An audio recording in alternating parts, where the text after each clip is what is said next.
우리 기독교인들의 수가 약 1,000만, 얼마 전에는 1,200만, 1,500을 향하여 목표를 두고서 계속 복음을 증거했죠. 그 수가 많이 떨어졌습니다만 그래도 여러분, 예수 그리스도를 구주로 영접한 믿음의 사람들이 세상에 길을 가다가 부르면 권사님, 집사님, 목사님, 장로님, 허다한 사람들이 부르면 뒤를 돌아볼 만큼 어디를 가든지 예수 믿는 사람이 참여하지 않은 단체 없고, 어느 직장, 어느 사업의 현장 가도 예수 믿는 사람이 빠지면 일이 안 될 만큼, 자, 역으로 표현하면요, 어디를 가든지 예수 믿는 사람이 다 포함되어 있다는 것입니다. 그만큼 예수님을 구주로 영접하고 하나님을 앙망하고 찬미하고 영광 돌리는 믿음의 사람들이 많다는 것이죠. 여러분, 그런데 세상이 시간이 흘러가면 갈수록 어떻게 되고 있나요?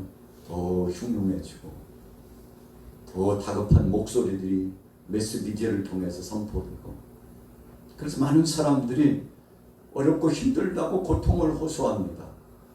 여러분, 세상이 점점 밝아져야 되는데 점점 어두워지는 것 같은 이유는 무엇인가요? 오늘 본문 46절이 그것에 대한 답을 주고 있습니다. 예수님께서 3년 동안 공생의 사역을 진행하셨습니다. 무수한 말씀을 주시고 기적의 역사를 나타내 주셨는데, 예수님을 주님으로 고백하고 부르는 사람들은 많은데 광야에 가면 앉을 곳이 없을 만큼 사람들이 몰려왔어요. 예수님이 산상수훈의 말씀을 전하실 때 너무 많은 사람들이 몰려오니까 여러분, 그 앉은 무리들을 두고서 조금 높은 곳에 위치하셔서 말씀을 전해주셨죠. 바닷가에서 말씀을 전하실 때 얼마나 많은 사람들이 몰려왔는지 효과적으로 시청각적인 말씀을 주시기 위해서 제자 베드로에게, 어버 출신 제자들에게 배 좀 띄워라, 배 좀 띄워라, 배 좀 띄워라. 여러분, 바닷가에 배를 띄우니까 지형적으로 바다는 이 지상보다 낮잖아요. 예수님께서 아래쪽에 마치 극장식 무대가 연출되는 것처럼 예수님이 배에서 서가지고 말씀을 전하시는데, 이 말씀이 파도 소리와 이 물결 소리와 바람 소리와 더불어서 확 선포되어 전해집니다. 여러분, 바닷가 가보세요. 모자가 쓰면 온전하지 않습니다. 얼마나 그 바람이 불어오는지요. 파도 대단합니다. 여러분, 그래서 예수님이 여기서 말씀하시면 이 바람의 영향력을 통해서요, 앉아있는 회중들에게 효과적으로 잘 전달되는 놀라운 역사가 있어요. 그래서 예수님이 배를 띄우게 하신 겁니다. 그렇게 해서 말씀을 전해주시고, 말씀만 전해주셨나요? 일일이 예수님께서 다 한 사람씩 터치하시면서 안수기도도 해주시고 상담도 해주시고 급속한 치유 역사가 나타나도록 말씀을 구체적으로 풀어도 주시고, 이렇게 해서 사람들이 그 말씀의 은혜를 받고 집으로 돌아가고, 그런데 다음 날 되면 또 몰려와요. 로마의 압권 안에서 살았던 사랑하는 자녀들이 그 어려운 세대 속에서 로마의 압권뿐만 아니라 같은 동족끼리요, 분봉왕이 세워져 가지고 이 왕들이 정신을 차리지 못하고 백성들을 이롭게 하고 백성들에게 이익을 주고 그래야 되는데, 자기권 챙긴이라고 정치적으로 자기 입지 세우느라고 백성들은 어떻게 되든가 말든가 그렇게 여러분 일을 진행해 나갔잖아요. 그래서 예수님이 어느 동네에 오셨다 하면은 사람들이 그렇게 많이 몰려들었어요. 이유가 무엇입니까? 진정한 선생님이 없다고 생각했기 때문입니다. 지도자가 보이지 않았어요. 어떤 랍비의 말을 들어도 그 말씀의 감동, 능력과 은혜가 이 속에 들어오질 않아요. 그런데 예수님 말씀 들으면 그 말씀 조목조목 풀어주시는 그 생생한 말씀이 육체와 영혼 정신 속에 스며들어가고 힘이 되고 위로가 되고, 말씀을 듣기만 해도 급속한 치유의 역사가 나타나고, 얼마나 감사한지요. 그래서 예수님께서 한 무리를 향해서는 그렇게 말씀하셨잖아요. 저들이 목자를 잃은 양떼 같구나. 목자를 잃었기 때문에. 그 당시 성전에 나가면 제사장이 있고 레위인들이 있고 종교 지도자들이 있고 바리새인 사두개인 뭐 할 것 없이 유지급에 속한 랍비들이 허다했습니다. 그런데 그럼에도 불구하고 백성들이 갈급해 했던 이유가 무엇입니까? 진정한 목자가 없다고 생각했기 때문이죠. 그래서 몰려오는 무리들을 보시면서 예수님께서 저들이 목자를 잃었기 때문에 저렇게 되었다고 예수님이 탄식하셨던 거 아니겠습니까? 그럼에도 불구하고 오늘 본문 말씀 46절에 보면 예수님께서 특별히 제자들을 중심으로 말씀하시는 것을 볼 수 있습니다. 제자들도 예외는 아니었어요. 예수님께서 12제자를 택하여 부르시고 또 70인의 제자를 택하여 부르셨어요. 대표급에 속한 총체적인 선두에 선 리더자들입니다. 예수님 혼자 사역하지 않았어요. 적어도 70명 플러스 12명에서 82명의 이 리더십을 가진 지도자들을 예수님께서 세우셔서 먼저 훈련시키고 그래서 셀장을 만드시고 구역장을 만드시고 리더자를 만드셔가지고 그들을 양육하고 그리고는 그들이 나가서 복음을 구체적으로 전하도록 그렇게 예수님께서 하셨는데 오늘 46절에 너희는 나를 불러 주여 주여 하면서 어찌하여 내 말하는 것을 행하지 아니하느냐. 예수님께서 어떤 말씀을 주시면 그 말씀을 그대로 준행하고 실천해야 되는데 예수님 앞에서는 네 알겠습니다 하는데 나가서는 주님 말씀대로 행하지 않았다는 것입니다. 그래서 오죽 답답했으면 예수님이 그런 말씀을 주셨잖아요. 어떤 아들이 있었는데 한 아들이 아버지 앞에서 아버지 알겠습니다 인정하고 시인하고 아버지 앞에 답하고는 나가가지고 엉뚱하게 아버지 앞에서 인정하고 시인하고는 아버지의 말씀대로 준행하지 않았다. 그런데 또 한 아들이 있었는데 아버지가 말씀을 주시니까 아버지 저 못해요. 못한다니까요. 아버지 앞에서 면전에서 못한다고 거부하고 갔는데 나중에 보니까 그 아들이 아버지 앞에서는 못한다고 그랬는데 나가서는 아버지 뜻대로 행하는 것을 보았다 그러셨어요. 여러분 의미 있는 말씀이잖아요. 그래서 먼저 아버지 앞에 대답해 놓고 안 한 자식은 누굽니까? 유대인을 말한 것이거든요. 나중에 아버지 저 못해요 하고 망나니처럼 행동했던 그 자식은 이방인들이거든요. 예수님께서 비유처럼 그렇게 말씀을 주셨어요. 내가 아버지 뜻대로 충성하고 헌신하고 사역을 다하리라 했던 그 아들은 나중에 보니까 아버지를 배반하고 아버지를 떠나갔는데 아버지 저 같은 것이 뭐 할 수 있나요? 저는 못해요.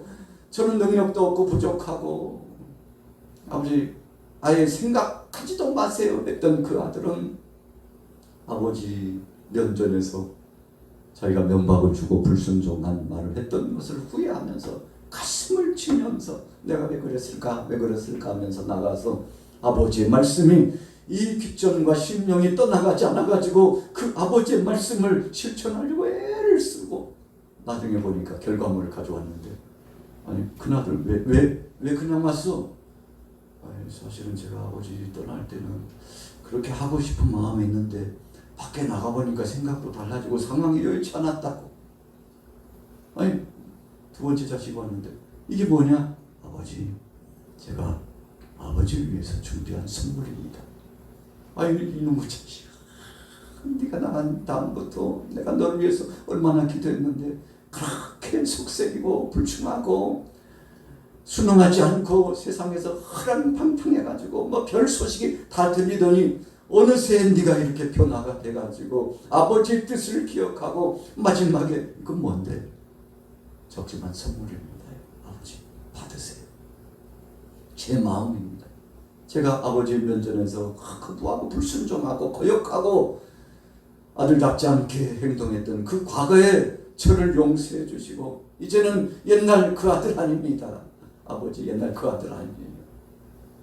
여러분 예수님께서 얼마나 기뻐하셨을까요? 여러분 이 시대도 마찬가지입니다. 어떤 사람들은 순종하는 듯해도 순종하지 않는 사람이 있고 어떤 사람들은 거부하는 듯해도 그 사람이 변화를 경험하고 하나님 영광을 드러내면서 신실한 믿음으로 살아가는 사람들이 있는데 오늘 예수님께서 정말 잘하는 제자들도 있었지만 잘못하는 제자들도 많았기 때문에 오늘 46절의 말씀은 잘하는 사람들보다도 잘못한 사람들을 향하여서 주께서 강력한 말씀을 통해서 돌아오라고 말씀하는 것인데 우리가 관점적으로 보면요 이 유대인 중심 이 제자들이 다 그랬잖아요. 70인이 제자도 그랬잖아요. 먼저 부름받은 선민의식 속에 있었던 아브라함이 우리 조상이요 다윗이 우리 조상이라고 했던 그 사람들 아닙니까? 아니 너희들은 주여 주여 부르기는 잘하는데 왜 행함이 없나? 왜 실천이 없나? 아브라함의 하나님이라면서 다윗의 하나님이라면서 우리 조상의 하나님이라면서 왜 너희들은 행하지 못하느냐? 주님을 부르면서도 왜 하지 못하느냐? 지금 예수님이요 그 말씀을 하시는 거예요. 자, 이 말씀을 하시는 배경이 있었죠. 우리가 직전에 6장 1절부터 쭉 읽어가다 보면요 제자들이 주님의 말씀을 쫓아서 살아나가야 되겠지만 39절부터 보면 서로 비난하고 조롱하고 욕하고 헐뜯고 불리하고 이간질시키고 그러기 바빴어요. 그래서 오직 했으면 예수님께서 그것까지도 용서해. 너희들의 모습이야. 이웃의 모습을 보고 그러지 말고 어떤 사람 모습 보고 그러지 말고 사실은 그 모습이 너의 모습이라니까. 정신 바짝 차리고 용서하는 마음, 사랑하는 마음을 가지고 나가야 돼. 이런 번씩 7번까지 용서하고 하나님 사랑, 이웃 사랑을 실천해야 돼. 내가 너에게 전한 말의 핵심은 사랑이야. 그러니 하나님 사랑하고 이웃 사랑하면서 살았으면 좋겠다. 그런데 그렇게 살지 못하는 제자들을 향해서 예수님께서 강력한 메시지를 주신 거죠. 자, 6장 44절 한번 읽어볼게요. 6장 44절부터 시작. 나무는 각각 그 열매로 아나니 가시나무에서 무화과를 또는 진리에서 포도를 따지 못하느니라. 선한 사람은 마음에 쌓은 선에서 선을 내고 악한 자는 그 쌓은 악에서 악을 내나니 이는 마음에 가득한 것을 입으로 말함이니라. 여러분 오늘 누가복음 6장의 말씀은 용서와 사랑에 대한 말씀을 계속 주시고 있습니다. 그래서 비난하지 마, 비판하지 마. 비판을 받지 않거든. 너희들부터 비판하면 안 돼. 비난하면 안 돼. 용서하고 사랑으로 나가. 그래서 바로 앞 사람의 티만 보지 말고 네 안에 있는 들보도 있다는 사실을 기억해야지. 그 말씀을 오늘 예수님께서 계속 주시고 계시는데 제자들이요 이런 삶을 살지 않았죠. 어린아이들이 몰려오니까 뭐라고 그랬습니까? 아이들은 가라고 그랬어요. 소리를 치면서 소경들이 몰려오고 다리 저는 사람들이 몰려오고 환우들이 몰려오니까 얼마나 박대했는지 몰라요. 그래서 12해로 혈루증으로 앓았던 여인이 예수님께 가까이 근접해 가려고 하는데 갈 수가 없어요. 여러 가지 이유가 있었을 겁니다. 그 중에 한 가지 이유는 제자들이 여러분 병든 자들, 고통당하는 자를 가까이 오는 거 별로 원치 않았습니다. 얼마나 귀찮은지 몰라요. 힘든지 몰라요. 관리하고 질서 잡고 또 이 사역을 마치고 빨리 좀 이제 마무리 짓고 끝났으면 좋겠는데 줄을 서가지고 끝이 보이지 않아요. 여러분 그래서 적당히 통제할 수밖에 없는 상황 속에서 12해 동안 혈루증을 앓는 이 여인이 예수님 앞에 가까이 갈 수 없어요. 자신의 병색을 드러낼 수도 없어요. 그랬다가는 돌에 맞아 죽을 수도 있어요. 어떻게 해야 되나 하다가 이렇게 그렇지. 사력을 다해서 손을 뻗어가지고 예수님 지나가는데 주님 제 몸 좀 터치해 주시고 저를 치유해 주셔 이런 말도 못하는 거죠. 여러분 12해 동안 혈루 근원이 끊이지 않고 고통을 당했기 때문에 소문 다 났습니다. 아유 저 여인이 왜 여기까지 와가지고 저래 그랬을지 모르죠. 그래서 사력을 다해서 예수님 옷자락 만졌죠. 그런데 그 여인의 믿음대로 그 순간에 능력이 나왔잖아요. 여러분 예수님께서 내 옷에 손을 댄 자가 누구냐? 올라서 물으신 것이 아니죠. 다 알고 계셨어요. 제자들이 그러죠. 아이고 예수님, 이 많은 사람들 중에 예수님 옷 스친 사람 손길이 한둘이에요. 한둘이시냐고. 아니야. 누가 의도적으로 몸에 치유받기 위해서 믿음을 갖고 내 옷을 만진 자가 있느냐? 내 옷자락을 만진 여인이 있다. 참 기가 막힌 거죠. 여인이 자신의 몸에 변화가 찾아온 걸 알았어요. 치유가 됐잖아요. 잃을 것도 없습니다. 이제는 자신 있게 소리쳤어요. 예수님 접니다. 예수님 접니다. 얼마나 감격스러운 것입니까? 오늘 예수님은 그런 믿음을 원하신 겁니다. 누구 하나 관심 가져주지 않았지만 그러나 10대 동안 혈로 근원의 이 고통을 알았던 여인이 예수님 옷자락만 만져도 치유와 회복을 받았는데, 예수님은 이처럼 마음의 중심에 정말 진솔한 믿음 가진 사람을 원했는데, 오늘 제자들이 예수님과 3년 동안 동고동락하면서 엄청난 체험을 했으면서도 불구하고 여러분 생각 따로 말 따로 행동 따로 말 따로 이렇게 다른 것을 보면서 예수님이 답답하셨죠. 이제는 너희가 철이 들 때도 됐잖아. 이제는 너희가 말씀에 순종할 때도 되었잖아. 이제는 담대하게 죽으면 죽으리라고 나가서 복음을 외치고 예수가 그리스도라고 내가 바로 저분의 제자라고 그렇게 할 때도 됐잖아. 이중생활 하지 말고 이중적인 행태의 삶 살지 말고 자신 있게 담대하게 살 때도 되었잖아. 여러분 예수님이 아마 그런 태도를 원하셨을 겁니다. 그런데 제자들이요, 예수님 앞에서는 하는 척 하는데 나가서는 예수하고는 상관없이 행동해. 이유가 무엇입니까? 예수님 제자라면 환영받는 일보다도 박대받고 핍박받는 일이 훨씬 더 많았기 때문에 그런 거죠. 신분을 속인 제자가 있을 수도 있어요. 혹시 교회 다니신 분 아니야? 아니 무슨 교회야? 나 그런 사람 아니요. 예수님을 구주로 영접했다는 사실. 혹시 권사님 아니? 무슨 소리야?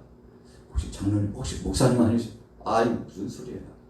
아저씨라고 불러, 김씨라고 부르라고. 김씨. 집사님이라고 부르지 마. 어디 가서 김씨, 박씨 그렇게 하자.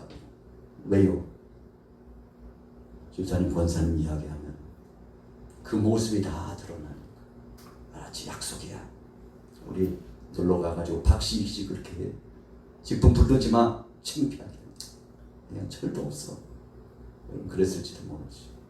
오늘 제자들이요, 드러내놓고 담대한 믿음을 고백하지 못했어요. 예수님 다 알고 있었습니다. 부끄러워하고 수치스럽게 생각하는 그 제자들, 주님과 함께 있을 때와 주님과 함께 있지 않을 때와 그 삶이 다르고 말이 다른 거 다 알고 계셨어요. 이제는 그렇게 살지 말라고 예수님께서 최후의 통첩과 같이 경고의 말씀을 주고 있는 것인지도 몰라요. 자 보세요. 47절을 같이 읽어보겠습니다. 시작.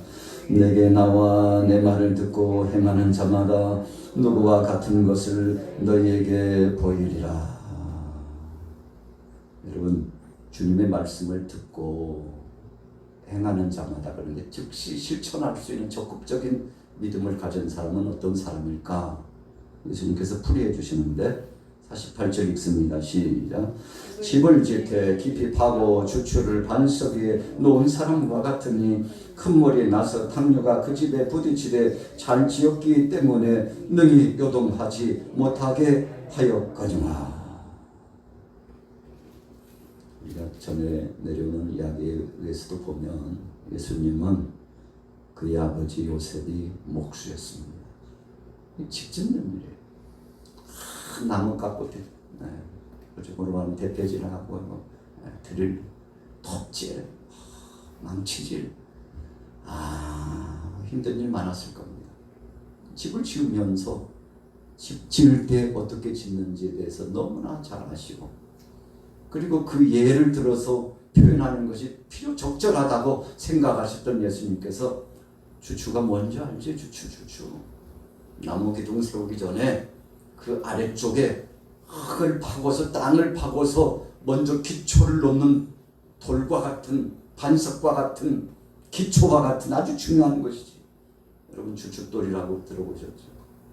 이 주춧을요, 집안의 대들보가 같은 큰 축의 이 중심을 잡는 이 기둥이 한 6개, 8개 혹은 12개가 놓여질 때 그 아래쪽에 주춧을 놓습니다. 그냥 땅에다가 해도 큰일 나요. 여러분 주춧돌을 다 놓고, 요즘은 콘크리트 타설에 의해 가지고 아주 강하게 강도로 제작된 주춧돌을 따로 팝니다. 그래서 집을 지을 때는 그 가져다가, 특별히 우리가 이해하기 좋게 조립식 집 지을 때는 이 주춧돌이 아주 중요합니다. 그래서 각 기둥마다 아래쪽에 주춧돌을 놓아요. 거기다가 그럼 핏을 받고, 그리고는 기둥축을 수평을 잡아가지고 올리면은 집이 흔들리지 않고 그렇게 튼튼하게 여러분 올라가게 되는 거 아니겠습니까? 오늘 예수님께서 말씀하셨어요. 아무리 기둥을 잘 깎아서 준비했다 할지라도 주춧돌을 바로 놓지 않고 그냥 모래 위에나 흙 위에다 집을 지으면 비가 오고 창수가 나가지고 아래쪽 기초가 없기 때문에 기둥이 무너져가지고 집이 흔적도 없이 사라졌는데, 땅속 깊숙이 파고 주춧돌을 놓은 다음에 거기에다가 나무를 올리고 그냥 올릴 뿐만 아니라 고정을 시켜가지고 흔들리지 않도록 하는 집은 절대 비가 오고 창수가 나도 그 자리를 유지한다. 이 당시에 건축공법을 가지고서 예수님께서 말씀하셨죠. 이 믿음의 사람은, 주님의 말씀을 받고 그 말씀을 실천하는 사람은 주춧을 잘 놓은 사람과 같은 놀라운 효과적인 사역을 진행하는 사람이라고 예수님께서 칭찬해 주셨는데, 여러분 변치 않는다는 것입니다. 흔들리지 않는다는 것입니다. 좋은 나무처럼 열매 맺는 삶을 살 수밖에 없다는 것입니다. 그렇게 살고 나면 장차 영적으로 보면 하나님께서 칭찬하시고 상을 주신다는 뜻입니다. 성령의 9가지 열매가 맺혀지는 영화롭고 영광스러운 삶이 그 속에서 빛나 열매를 맺게 된다는 것을 말씀하는 거죠. 어떤 사람이요? 주님의 말씀을 듣고 흘리는 사람이 아니라 들은 말씀을 이 가슴까지, 이 심정까지 접수를 하고, 그리고 아멘 하고 그 말씀대로 실천하는 사람은 주춧을 반석 위에, 기둥을 반석의 기초 위에 놓고서 세운 사람과 같다고 말씀을 하신 거죠. 여러분, 그래서 오늘 다른 구성경에 보면 반석 같은 믿음에 대해서 말씀하고 있는데, 그 말씀이 오늘 본문과 상통하고 있는 거 아니겠습니까? 오늘 본문은 마태복음 7장 24절부터 27절까지 또 나타나고 있어요. 자, 이제 결론입니다. 49절 같이 읽습니다. 49절 시작. 듣고 행하지. 아멘. 여러분, 당뇨가 몰려온다는 것은 그만큼 엄청난 위력이 집체를 향하여서 공격해 온다는 거죠. 그러나 주춧을 놓고서 집을 잘 지은, 반석의 집을 지은 그 가정은요, 그 집이 온전하게 엄청난 물과 그리고 바람이 몰려와도 그 자리를 유지하게 되었다는 것이죠. 주님 말씀을 듣고 행하는 사람들은 그런 효과적인 능력의 역사가 나타나지만, 그러나 그 말씀을 듣고 행하지 않는 사람은 비가 오고 창수가 나가지고 결국은요, 집이 통째로 떠내려가. 집이 통째로 떠내려갔다는 것은 삶이 끝났다는 것을 의미합니다. 여러분, 집을 잃고 그 어려움 속에서 탄식하는 사람들이 대성통곡하잖아요. 올해도 지금 비가 많이 오긴 했습니다만 작년처럼은 아닌 것 같아요. 무더위가 더 오래갔고 비가 많이 오긴 했지만 작년만큼은 그런 피해가 아직은 없었어요. 여러분, 수해를 입은 가정, 영상에 나오는 그 가정 한번 보세요. 통곡을 합니다. 모든 것을 한순간에 다 쓸어 내려가가지고요. 이제 살을 집도 없고 입을 옷도 없고, 옛날 같으면 창고에 들어놓은 양식 같은 경우 먹을 양식도 없고, 요즘은 여러 군데서 조달받고 그렇게 생활합니다만, 여러분, 이 시대에는 저장해 놓고 자기 양식 없으면 참 외부의 힘에 의해서 의존해서 산다는 것은 쉽지 않았거든요.